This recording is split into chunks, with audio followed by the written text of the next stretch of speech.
Hey, what's up? Andrew Kramer here for VideoCopilot.net.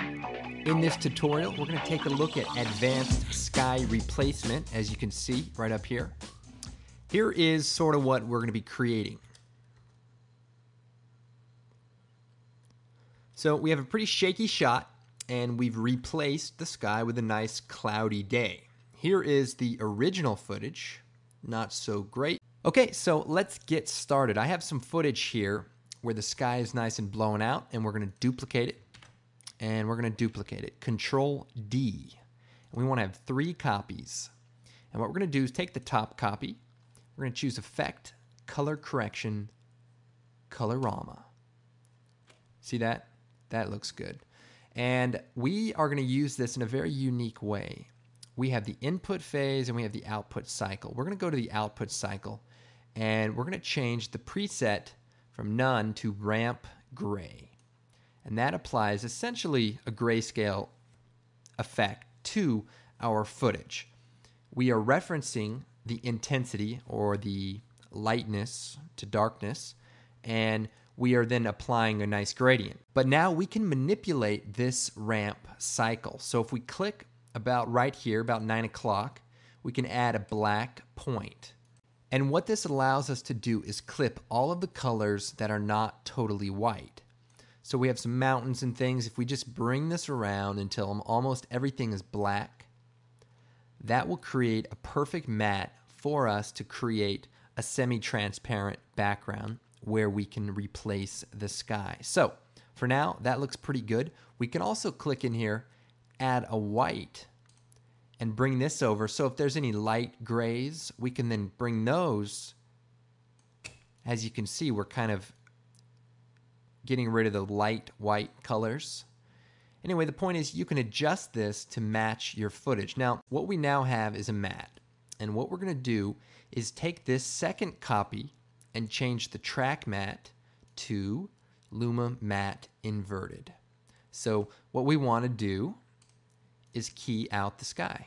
And we've effectively done that by using this as a reference of the alpha for this layer. And we inverted it because we want everything that's not white to be opaque. So just like this. Now, let's go over to our project window. Take our sky footage or our layer, drag it out. It's a pretty large photograph. I'm going to scale this down some. And we want to put this underneath the top 2 layers and then just position it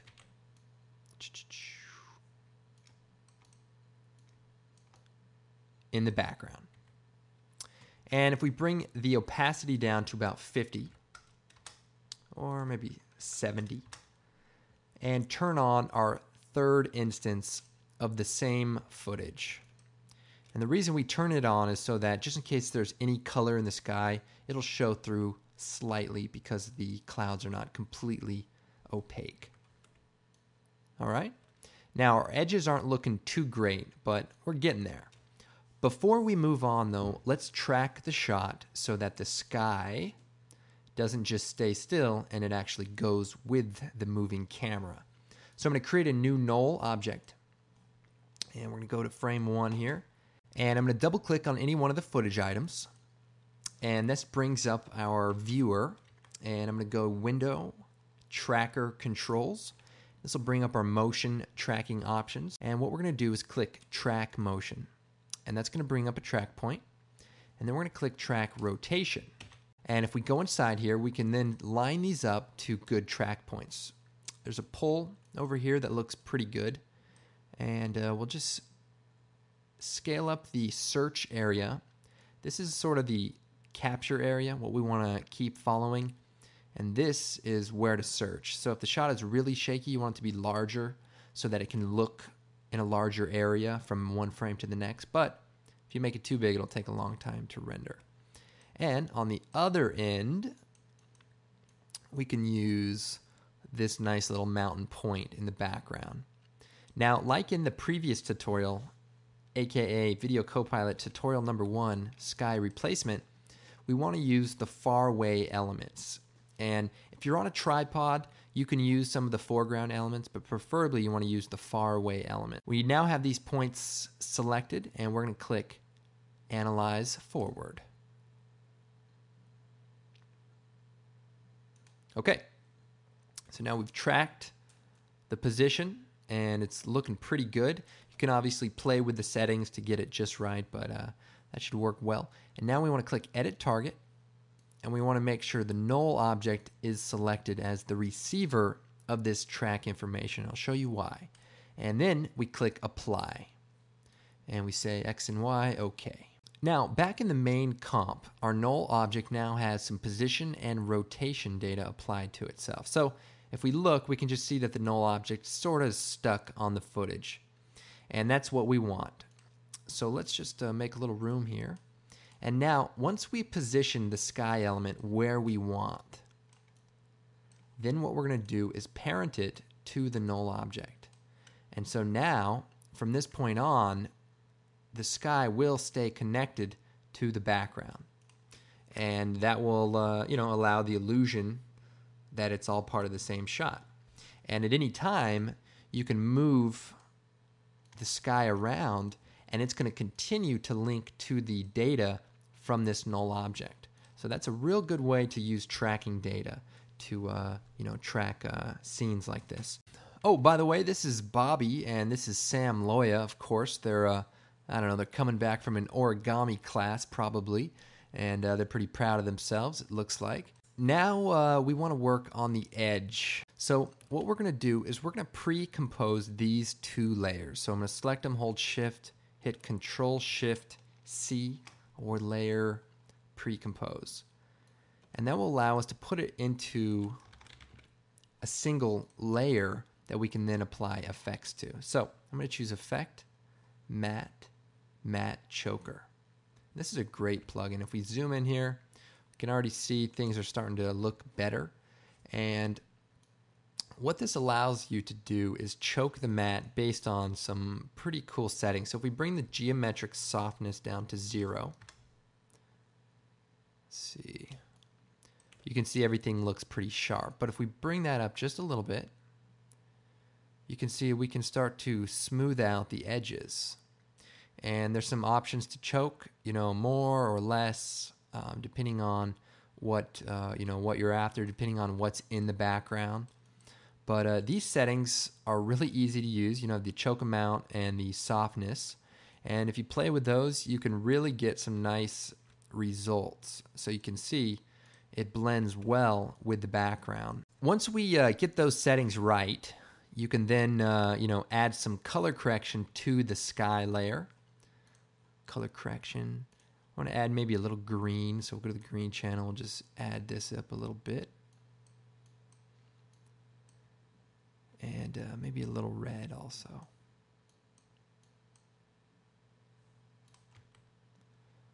Okay, so that's looking pretty good, and it is fully animated.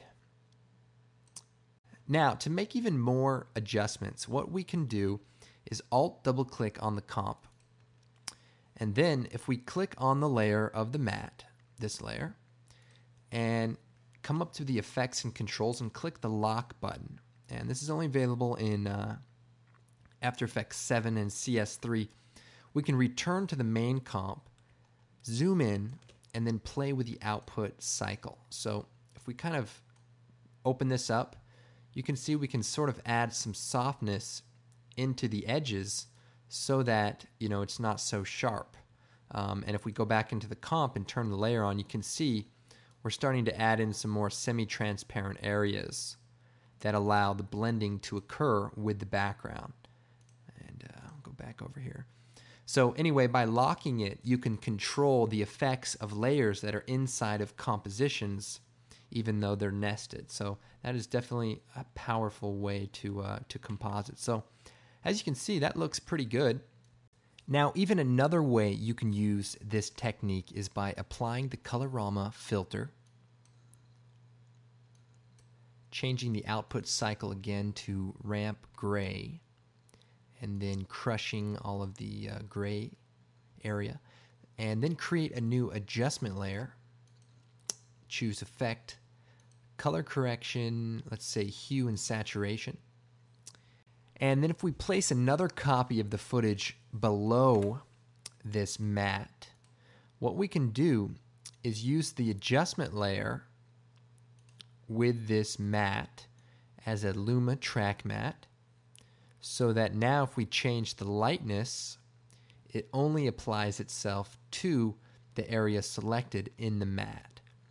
And that's cool, obviously not to do that, but say you want to just give it a little color, colorize, bring the lightness down a little bit, and maybe just a light blue color or a light gold color.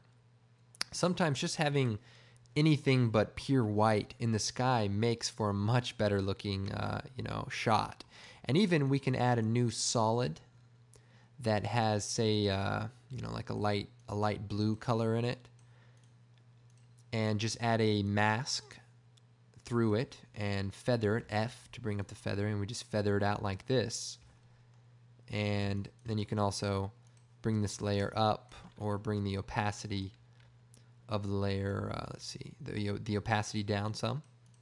And then again, we sort of lose our characters, and to fix that, we can duplicate our footage, duplicate our matte, and bring those two layers on top, and then set the layer by itself to use the matte as Luma matte inverted. So that basically, if we solo, that basically puts another copy of our footage on top. And then we can have a nice gradient sky, without having to necessarily track our shot or anything like that. Now, of course, you want to keep the intensity down. You don't want this to be very, over the top. But you can also use those other methods of softening the edge to improve this shot as well. But definitely a faster way to fix things. Now, another great example of using this matte is color correction. And let me just try to show you this really quick. I know we're running out of time here, but here's some footage of just a little film I was working on, and these guys are in a command center, and the shot looks nice. We didn't have a lot of room in there, so we didn't have a lot of lighting, but if we duplicate this footage and we apply our colorama effect, we can go to the output cycle, change it to ramp gray. Now, instead of using the white as a selection, we're going to use the black. So if we click if we click on one side or the other, we can select the two nodes that are right here. See, there's a black one and a white one, but they're right on top of each other. But if we click on the right side, we can change this to white. And if we click on the left side, change it to black. And then if we add another black at about 3 o'clock, we can crush everything but the dark shadows. Now, what's going to be great about this is if we create an adjustment layer, add a curves adjustment, and then bring this now beneath the matte layer that we've just created, this layer, and change the adjustment layer to track matte the luminance. I don't know if, let's see if we bring that up. Luma matte. And now the adjustment layer will only affect the shadows. So say you have like really dark shadows, you could also use it to brighten it up. Similarly, how the shadow highlight effect works. But usually, say there's a lot of noise in the shot, you can bring this down so that you can crush the blacks, and maybe then they won't be as noisy. And then you can go into the matte and make an adjustment to how much you want to crush and how much you don't want to crush. So also can make for some pretty dynamic shots. And again, if you add a white node, then you can make a more distinct selection around anything, any specific shade. So let's see. A lot like how a color corrector works with, shadows, midtones, and highlights. But anyway, that's advanced sky replacement in After Effects. I know it gets a bit boring with all the mattes and tracks and alpha and all that stuff, but once you get into a shot where you really want to make it, sell it, make it look awesome, these tips are definitely going to come in handy. Once again, I'm Andrew Kramer for VideoCopilot.net. Come check out the blog, leave a comment, and of course, check out our great products at VideoCopilot.net. All the best to you guys, and we'll see you next time.